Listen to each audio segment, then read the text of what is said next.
Добрый день, дорогие мои телезрители. Сегодня очередной выпуск программы «Кто мы, татары», где мы продолжаем разговор об увлекательной истории татар. И в студии ее ведущий я, Раиль Фахрудинов.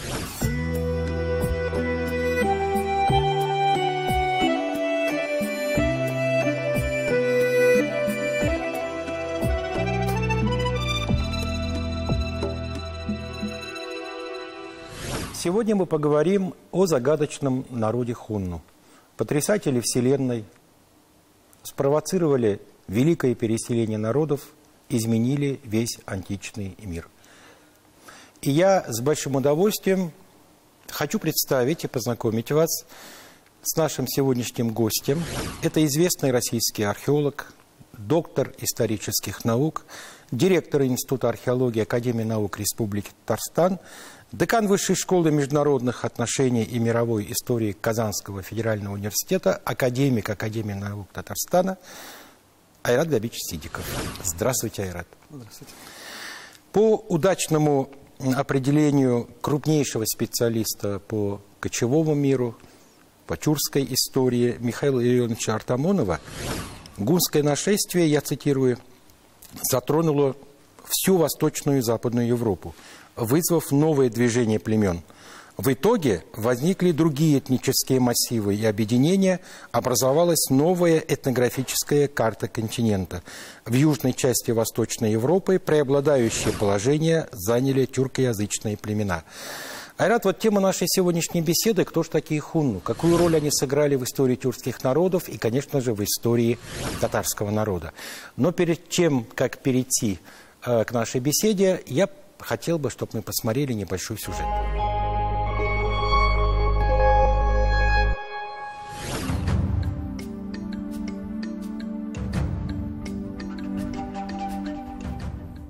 Гунны. Народ, внезапно явившийся из глубин Азии, прокатившийся волной по Европе и оставивший о себе множество легенд. Самым известным гунским вождем стал Аттила. Из Азии в различные времена мигрировало множество народов, но именно гунны оставили столь яркий след в истории и словно растворились после гибели своего самого главного вождя. Неистовые кочевники, пришедшие с Востока и положившие начало великому переселению народов в Евразии. В своем движении на запад гунны стали одним из главных катализаторов исторических процессов на несколько столетий. А самое главное, они во многом предопределили будущий облик Европы и Азии, Средиземноморья и Кавказа. Великое переселение народов положило конец рабовладельческому строю античного мира. Началась новая историческая эпоха в истории Евразии. Долгое время считалось, что на территории Среднего Поволжья и Приуралья тюркоязычные племена появились не ранее VII-VIII века.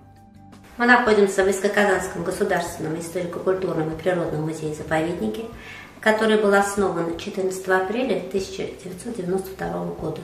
И находимся мы с вами в экспозиции «Археология Старой Казани». Очевидно, что северная группа тюркской волны в составе Гунской Орды оказалась в древнем Татарстане, в его степной южной части, что и подтверждается уникальными для нашего региона археологическими находками – гунскими котлами. Один из уникальнейших экспонатов нашего музея – это гунский котел, бронзовый, 5-6 век нашей эры. Найден он при сельхозработах в Ксубайском районе деревни Сунчелеево. Эти находки, а также археологические исследования, проведенные в Поволжье и Приуралье в последние десятилетия, позволили отодвинуть назад время появления в наших краях древних тюрок, а именно к IV веку нашей эры. По нашим предположениям, он все-таки являлся символом власти. А почему в нем пищу не готовили? Потому что внизу, видите, у него есть такая конусовидная ножка, и он довольно тяжелый.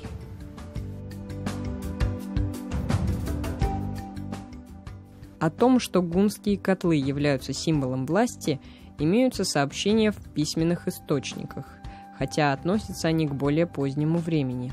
Русский летописец сообщает, что половецкий хан Кончак во время кочевки перенес с собой через реку Сулу свой котел. Таким образом, у кочевых народов котел всегда находился у предводителя. В данном случае гунны не составляли исключения, и этот обычай сохранялся в более поздние времена. Например, согласно одному народному преданию, один из слуг Алтынбека и Алимбека, основателей Казани, уронил в реку золотой котел, после чего реку назвали Казаном, а затем и город, который был выстроен на берегу этой реки.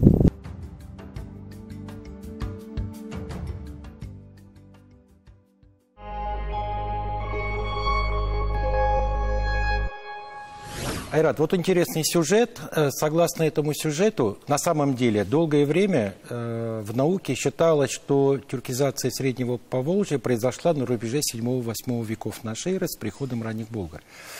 Однако нахождение вот этих гунских котлов на самом деле отодвинуло до 4 века нашей эры. Это так?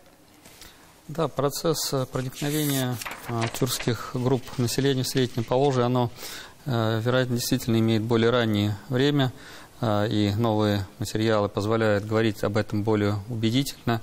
Конечно, получение более достоверных знаний, представлений об этом, возможно, с продолжением исследований. Сейчас идут работы археологических специалистов и Казани, и Самарской области, и других регионов Поволжья, направлены на изучение этого времени эпохи начала нашей эры, первой половины нашей эры.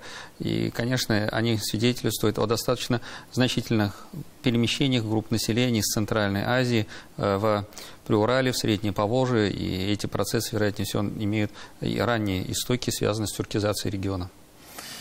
Айрат, археологические памятники хунского периода, они не столь многочисленны. Это связано с кочевым образом жизни, но, тем не менее, есть всемирно известные памятники, которые изучались еще с начала 20 века за пределами Татарстана.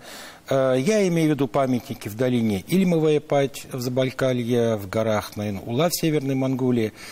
Насколько эти памятники являются раннехунскими?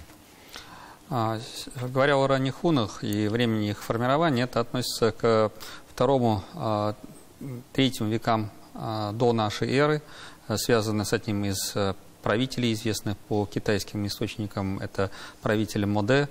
И, конечно, этого времени археологические памятники стали предметом исследования, как вы правильно отметили, достаточно давно, более 100 лет идет исследование этих памятников. И в последние годы были получены очень интересные новые материалы. В исследованиях этого круга памятников ведутся специалистами российскими, работающими на территории Прибайкалья, Монголии, монгольскими коллегами, специалистами из Китая. И результаты исследований, проводимых на этих территориях, дали очень яркие представительные материалы, свидетельствующие о хунской материальной культуре. Работы известного новосибирского археолога Полосьмак, были вскрыты уникальные захоронения хунского времени на территории России, великолепные работы по изучению как погребальных, так и поселенческих памятников эпох хунны, которые проводит известный российский археолог-академик Крадин, позволили нам представить более ярко хунскую историю, материальную культуру. За это время выявлено несколько десятков новых городищ, укреплений, продолжены исследования и более ранних памятников этого времени. И они показывают достаточно сложную и развитую культуру государства хуннов, просуществовавшие несколько столетий.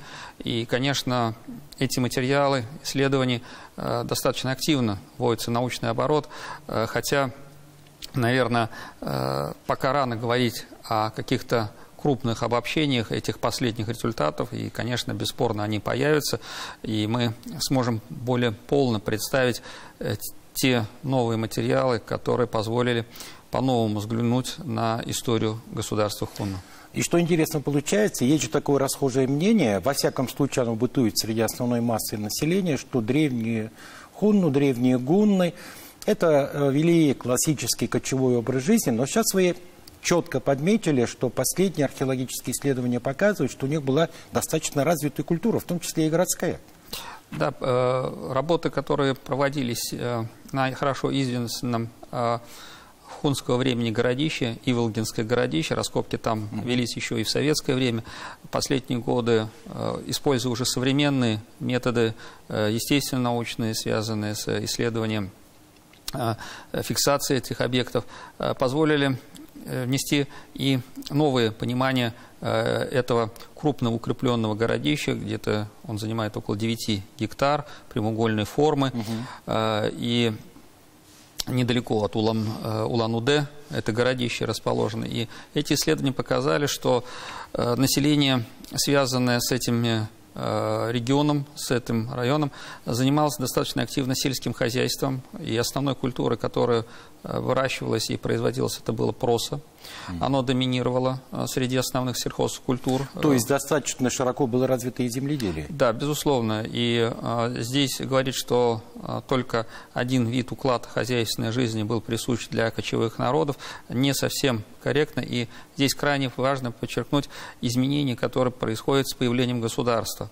Именно хунское государство являлось одним из ярких проявлений, и оно было первым таким политическим образованием в степной культуре, которая оформилась именно в форме правителей шаньюев. И это привело к изменению самой структуры общества и изменению хозяйственного уклада, формирования центров управления, центров хозяйственной жизни. И, безусловно, такими местами становились городища, города. И сегодня их исследования показывают нам, что действительно развитие поселенческой городской культуры в рамках политических государственных образований, которые возникали в степной Евразии, и в последующем мы это будем видеть в истории других государств степной Евразии, становится закономерностью, и это становится неотъемлемой частью их культуры, истории государств, и, безусловно, хунну дают возможность их изучения, понять их истоки, своеобразие, специфику вот подобного хозяйственного уклада, подобной организации общества, понять организацию управления такими государствами. Вот мы часто используем термины хунну, гунны. Это один народ?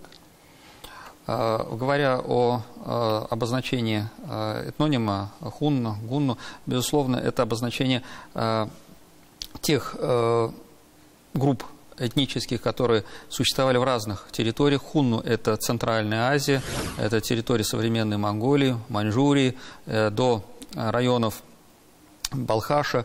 Это огромная империя, включавшая в себя в свое время большие территории Центральной Азии. Говоря о гуннах, это следующий этап развития общей истории степной Евразии, развития именно той политической культуры, которая сформировалась в рамках хунской державы и связана с их появлением в Восточной Европы и сложением известнейшего яркого такого государства, как гунны, и сыгравший важную роль в формировании многих народов Восточной, Центральной Европы и сложении ранних государств в этом регионе.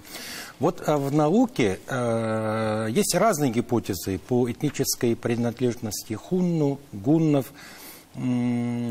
Какая-то часть считала долгое время, что хунну – это предки современных монголов, но сегодня большинство исследователей все-таки склоняется к тому, что это был тюркский этнос.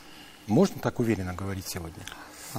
Говоря о этнической истоках хунну, безусловно, мы понимаем, что в степной Евразии в этом регионе, где сложилась хунская держава, шел генез тюркских народов, и хунская держава, она объединила в тот период все эти народы.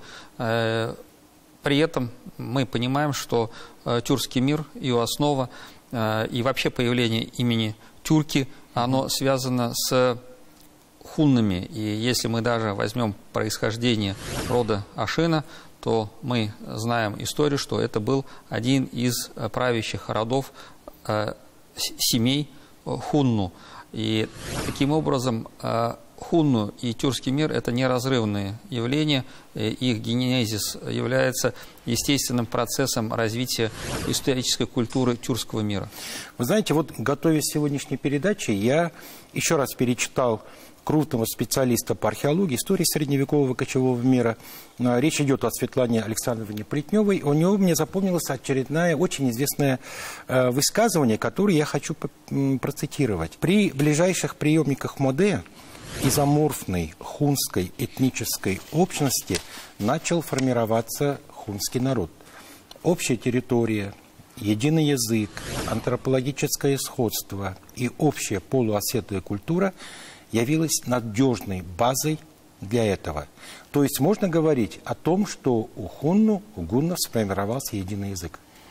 Да, безусловно, и последующее развитие региона мы видим сложение здесь языковой основы, связанной с тюркским миром. И, конечно, именно те процессы, которые протекали в хунской державе, предопределили формирование и последующее широкое распространение тюркских народов в целом по степной Евразии. Какова дальнейшая судьба гуннов? Что мы можем сказать? Говоря о гуннах, мы должны понимать, что их появление в Восточной Европе тесно связано с процессами, которые протекали в Евразии в целом. Начало разрушения хунской державы на Востоке приводит к значительным перемещениям больших групп населения на Запад. И в этот процесс извлекаются многие народы, которые проживали в степной Евразии и сопредельных территориях. Появление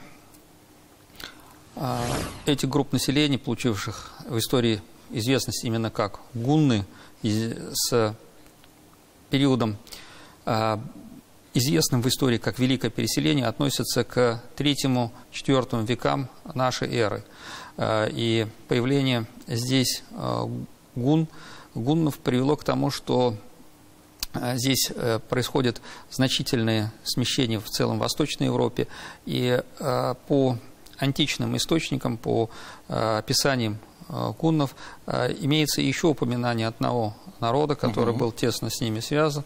Это болгары. Уже в IV веке нашей эры византийские хроники упоминают первых болгар в Приазовье, в низовьях Подонии, в Приазовье, в этих регионах есть упоминание болгар. Но при этом важно отметить, что когда говорится о болгарах, говорится болгары, что есть гунны.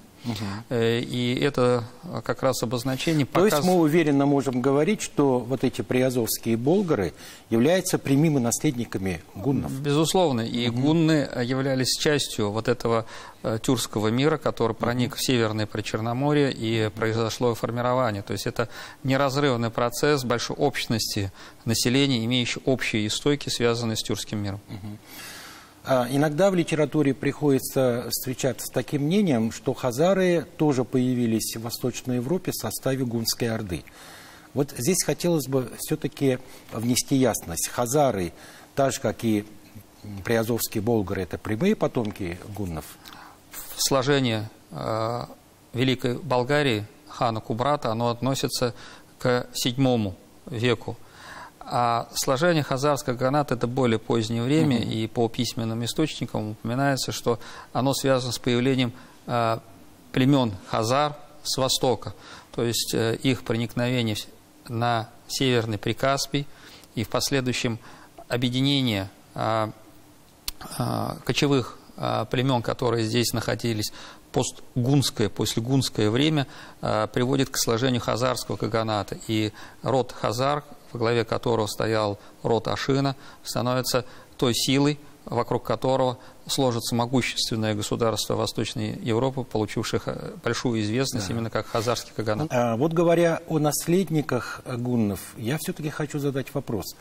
Проводились ли какие-нибудь генетические исследования вот этих хунну ранних, поздних гуннов? Каковы результаты, если они есть? Да, работы подобные ведутся. Сейчас готовится ряд публикаций, более развернуто. И по этим материалам, связанных с исследованием в Центральной Азии, это хунские материалы. И сейчас готовится большая тоже работа по палеогенетике, по памятникам по Волжье, Нижнем Поволжье, в Прикаспии, с погребальных тоже памятников, относящихся, увязываемых с гуннами. Я думаю, эти публикации позволят нам понять и прольют свет на те истоки именно биологической популяционной основы формирования этих групп и последующих тех изменений, которые претерпевали те или иные группы по мере движения на запад. Это, безусловно, очень важная информация, но она в значительной степени отражает вопросы, связанные с биологической популяцией, а культура, языковая основа – это, безусловно, другие явления, и здесь надо рассматривать это все в комплексе, в сочетании с материальной культурой, с теми традициями, которые сохраняются в виде археологических элементов материальной культуры. И, безусловно, оно даст нам новое понимание вот о тех явлениях, которые проходили здесь с первых веков до нашей эры и заканчивая вот серединой первого тысячелетия нашей эры.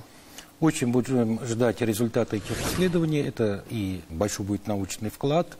Ну и в то же время это будет, конечно, интересно и нашим телезрителям.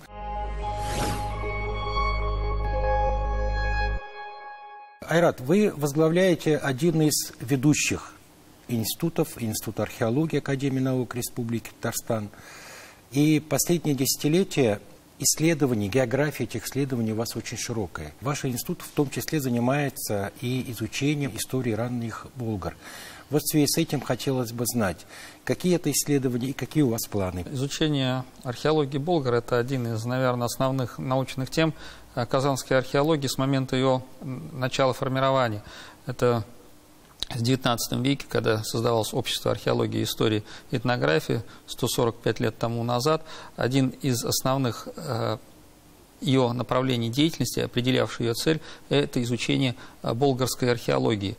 И в казанской археологии, безусловно, это занимает одно из важных направлений. И тема, связанная с сложением и история ранних болгар, является в числе тех приоритетов, которые исследуются нашими специалистами Казани и нашего института сегодня. Я бы добавил, в широком сотрудничестве с специалистами Казанского федерального университета. Да, безусловно, здесь спектр исследователей, которые вовлечены в этот процесс, достаточно обширный. Именно вот казанские археологи, Казанский федеральный университет, Академия наук Республики Татарстан. Кроме этого, это специалисты и из Астрахани, и из Москвы, участвующие в этих работах, из Донецка, где также территория формирования, освоения ранними болгарами была хорошо представлена, дает нам возможность увидеть те ранние процессы, которые здесь протекали, начиная с VIII века. Конечно, более ранние периоды ранних болгар – это тема исследований, связанных с Приазовьем, с территорией по Днепровье, вопросы, связанные с территорией Кавказа, Дагестана. Они являются предметом тоже планомерных исследований. Там работы ведут специалисты Института археологии Москвы, Дагестана, Ставропольского края.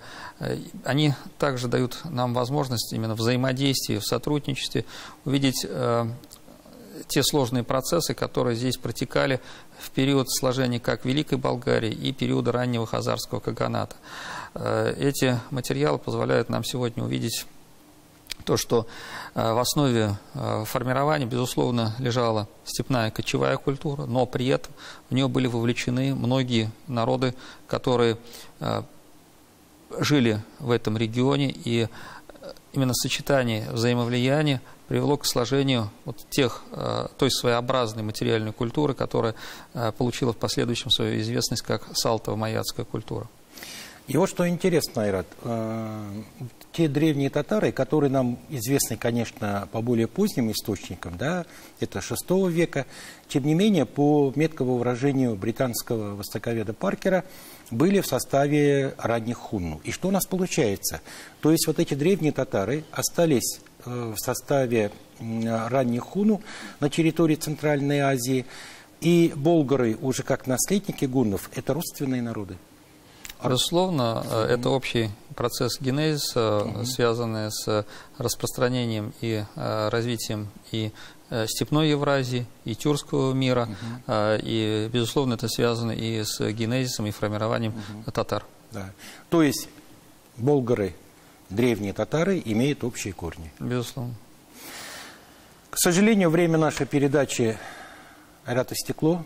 Спасибо вам большое за интересную, содержательную беседу. Мы скоро встретимся.